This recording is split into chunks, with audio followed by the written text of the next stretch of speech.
All right, guys. So we just wanted to do a little video today. There are some videos out there on YouTube floating around by individuals that sell DACs but don't sell turntables, trying to confuse you and scare you into thinking that owning a turntable, an analog rig, is a an arduous task, and that every time you want to play a record, you're going to be checking the tracking force and the azimuth and the stylus rake angle and all the other things that go into setting up a turntable. I'm here to tell you nonsense. Absolute, complete, and utter nonsense.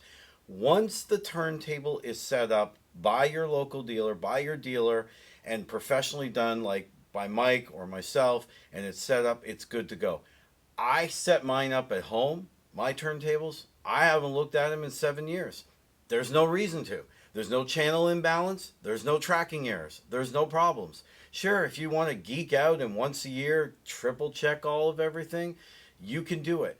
But people insinuating out there in the market that you're going to be using a jig and you're going to be using scales and all these tools to check your turntable every time you want to play a record, baloney. It's not true. Once the table is set up, all you need to do is move the tone arm over, lower it, and listen to your music. Yeah. That's it. So don't let these people out there on the internet scare you away. If that's something that you've wanted to get into, fantastic.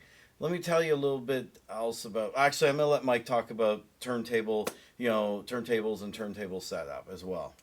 Sure. So the setup is pretty straightforward. Most turntables will come with their own alignment gauge.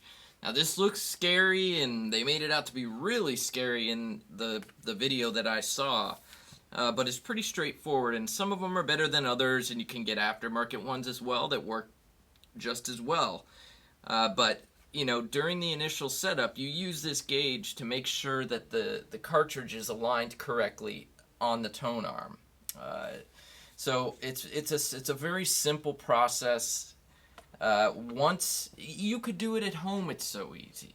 But if you don't want to do it, you're right. Your dealer will do it. Exactly. I will tell you right now that 90% of our customers with really nice turntables or even basic turntables like a Riga, they don't want to mess with it. So we do it for them. Yeah, we'll install it for you. And then they're all set to go. The only time they'll call is if they say, hey, I'm thinking about getting a better cartridge or maybe something different.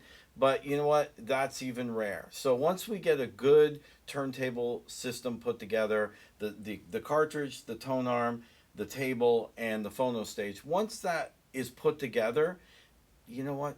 People are just buying music. Yeah. And you know what else I'm going to tell you?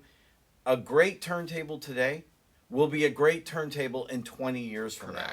If you don't believe that, look at all the guys from the 1980s still playing their LP12 Linn turntable. Yeah. So unlike the DAC of the Month Club, right. The turntables they're going to be there and they're going to be still sounding great and still great in 20 years from now. So you're not going to have turntable upgrade-itis once you get a really good turntable and you're listening. The other thing about vinyl in and of itself. So if you're not new, if this is something new for you and you're kind of thinking about it, I find that it can be overwhelming. Some people are like, oh, well, I see these people that have 5,000 records and 10,000. I have 12,000, whatever. It doesn't matter. Start with 10 of your favorite records. Just go to Acoustic Sounds or Mobile Fidelity or Tone Poet or a number of really good websites out there and buy 10 new records. Don't go to Goodwill. Right.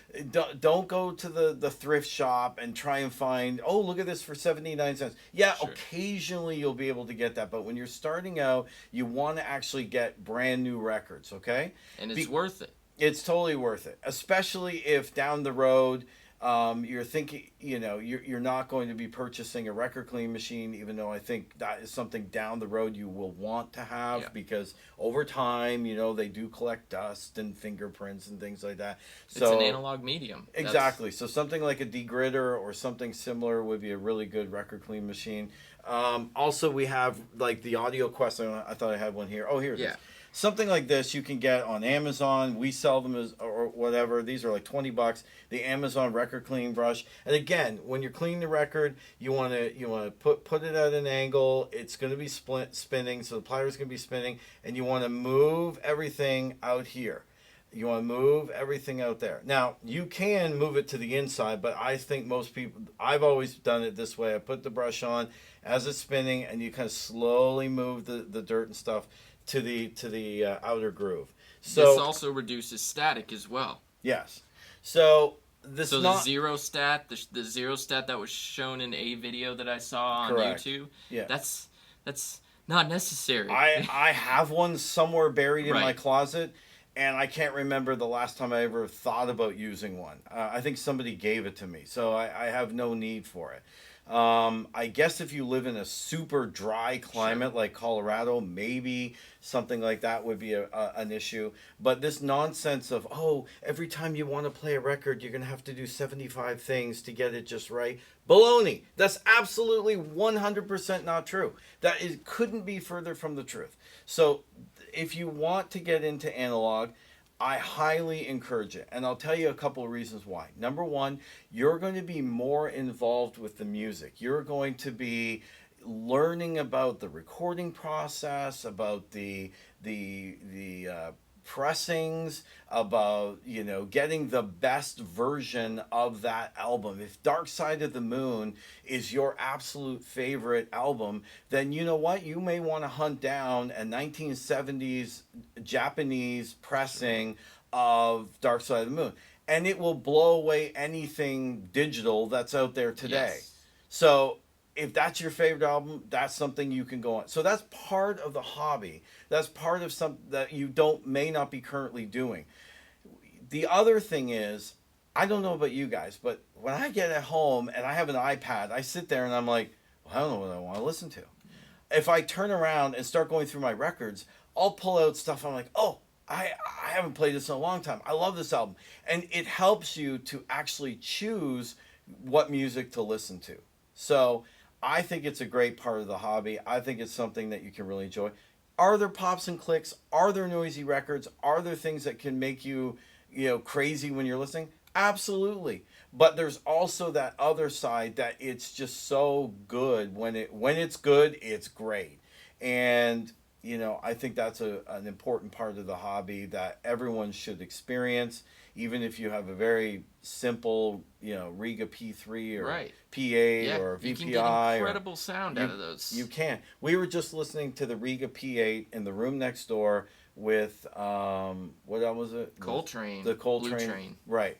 And it was the Tone Poet that we got for like $29 or whatever. $29 from the master tapes, the legit master tapes cut full analog signal path. That's something you can never get with digital. Because Blue Note owns Tone Poet. So this is from the tape to the record, and I was saying to Mike, that was the best sound we ever had in that back room. And it was a Riga P8 with a $599 Sim Audio 110 LP V2 phono stage that we were running into a different, a preamp back there. Yeah. And it was sounding incredible. So, again, I think it's a really cool part of the hobby. Don't let people scare you off just because they want to sell DACs. You want to focus on, the importance of getting the turntable, get it set up properly once, and just go buy records. Yeah. Anyway, that's it for today. Thank you, Mike. Thanks, guys.